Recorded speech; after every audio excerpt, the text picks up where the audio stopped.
Assalamualaikum warahmatullahi wabarakatuh. Halo semua, balik lagi sama aku, Kuro Tayun.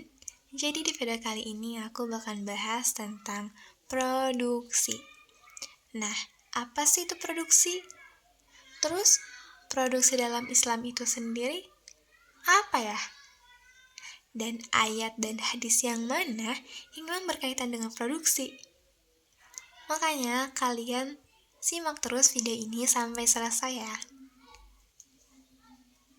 Oke, yang pertama kita bahas tentang pengertian dari produksi itu sendiri. Kata produksi dalam bahasa Arab disebut dengan al-intaj yang berasal dari kata nataza dan secara harfiah dimaknai dengan izatu sil'atin atau mewujudkan juga mengadakan sesuatu. Nah, produksi merupakan kegiatan manusia untuk menghasilkan barang atau jasa yang kemudian dimanfaatkan oleh para konsumen. Sedangkan menurut M.N. Siddiqui, beliau berpendapat bahwa produksi merupakan penyediaan barang dan jasa dengan memperhatikan nilai keadilan dan kemaslahatan bagi masyarakat. Nah, di sini ada beberapa faktor dari produksi. Yang pertama yaitu sumber daya alam. Alam adalah faktor produksi yang bersifat asli yang ada di bumi. Tanah yang dikandung di dalamnya ataupun udara di permukaan dan lain sebagainya merupakan faktor produksi yang sangat penting. Islam memperbolehkan kepemilikan tanah dan sumber daya alam yang lainnya untuk digunakan dalam aktivitas produksi dengan cara yang halal, serta mengikuti perintah-perintah yang sudah Allah berikan baik dalam Al-Quran maupun hadis. Rasulullah juga mendorong umatnya untuk memproduksi, mendapatkan, menghasilkan sesuatu dari tanah yang sudah digarap. Rasulullah juga melarang untuk menelantarkan tanah atau lahan karena termasuk perbuatan tidak terpuji, yaitu mubazir. Selain itu juga akan mengurangi tingkat produksi pertanian. Lanjut, faktor produksi yang kedua yaitu sumber daya manusia. Sumber daya manusia atau disebut juga dengan tenaga kerja merupakan sesuatu yang paling penting setelah sumber daya alam. Hal ini dikarenakan manusia memiliki sifat inisiatif atau ide dalam memimpin sesuatu seperti faktor produksi dan lainnya. Nah, tenaga kerja ini dapat meliputi buruh maupun manajerial. Yang ketiga yaitu modal. Menurut Ahmad Ibrahim, modal adalah kekayaan yang memberi penghasilan kepada pemiliknya, atau kekayaan yang menghasilkan suatu hasil yang akan digunakan untuk menghasilkan suatu kekayaan lain. Sedangkan menurut Muhammad Abdul Manan, modal memiliki posisi yang strategis dalam ekonomi Islam sebagai sarana produksi yang menghasilkan, tidak sebagai faktor produksi pokok, melainkan sebagai perwujudan tanah dan tenaga kerja. Nah, untuk faktor produksi yang terakhir yaitu manajemen. Organisasi atau manajemen merupakan suatu proses merencanakan atau mengarahkan kegiatan usaha untuk mencapai suatu tujuan. Organisasi atau manajemen ini memegang peranan yang sangat penting dalam kegiatan produksi sendiri. Tanpa organisasi yang baik, maka produksi tidak akan berjalan dengan sempurna, bahkan bisa saja mengalami kegagalan.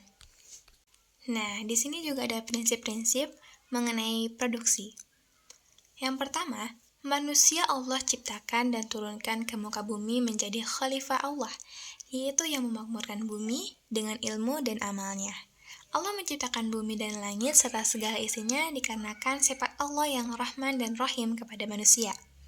Oleh karena sifat tersebut, yang melandasi aktivitas manusia dalam memanfaatkan sumber daya yang ada. Untuk prinsip yang kedua, teknik produksi sendiri Rasulullah serahkan kepada pihak manusia masing-masing. Beliau bersabda, "Kalian lebih mengetahui urusan dunia kalian." Sehingga setiap individu dapat dengan leluasa merancang apapun inovasi dan kreasi mereka. Untuk prinsip yang ketiga, Islam sendiri selalu mendorong kemajuan teknologi dan produksi. Menurut Yusuf Qaradawi, Islam membuka lebar penggunaan metode ilmiah yang didasarkan pada penelitian, eksperimen, dan perhitungan. Dalam hal ini, dimaksudkan penelitian ataupun eksperimen harus berdasarkan kepada Al-Quran dan hadis ya.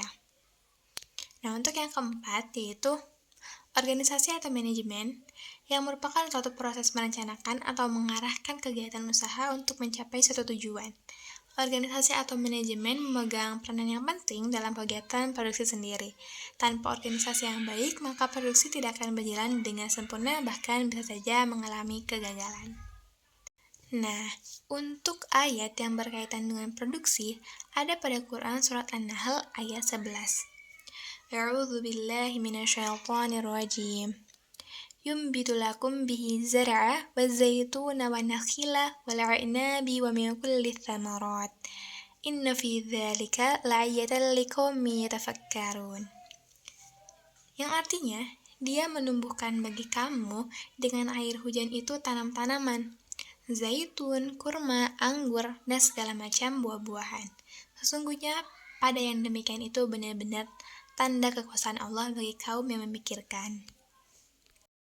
Ayat ini menerangkan bahwa dengan hujan, Allah menciptakan berbagai macam tumbuh-tumbuhan, buah-buahan, semua Allah ciptakan untuk memenuhi kebutuhan hidup manusia.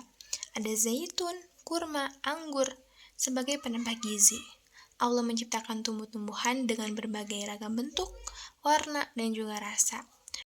Allah menurunkan secara langsung ataupun tidak langsung, hal ini menyatakan bahwa bukti kebenaran adalah benar adanya.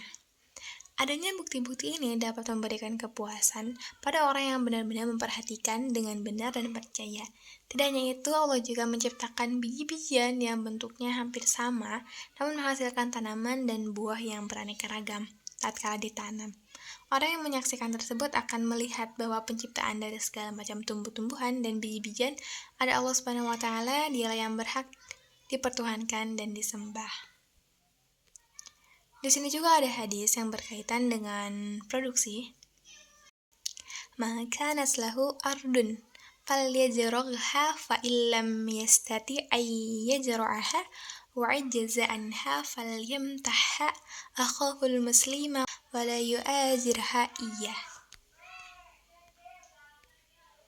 Dari Jabir radhiyallahu anha berkata, Rasulullah shallallahu alaihi wasallam bersabda, barang siapa mempunyai sebidang tanah, maka hendaklah ia menanaminya.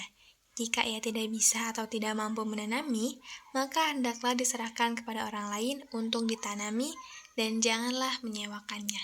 Hadis riwayat Muslim. Hadis yang tadi menjelaskan tentang faktor produksi yaitu tanah. Pentingnya memanfaatkan tanah pertanian dengan optimal. Rasulullah SAW memerintahkan pemilik tanah untuk menanami tanahnya.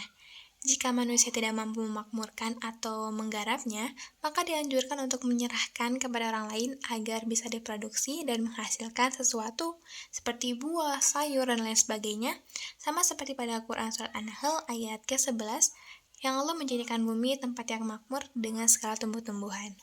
Nah, hal ini tuh bertujuan agar tanah tetap produktif dan bermanfaat bagi masyarakat, serta mencegah adanya lahan yang tidak terpakai. Wallahu a'lam bishawab. Cukup sekian yang dapat aku sampaikan di video kali ini. Semoga ini bisa menjadi manfaat bagi kalian semua, juga aku pribadi. Wassalamualaikum warahmatullahi wabarakatuh.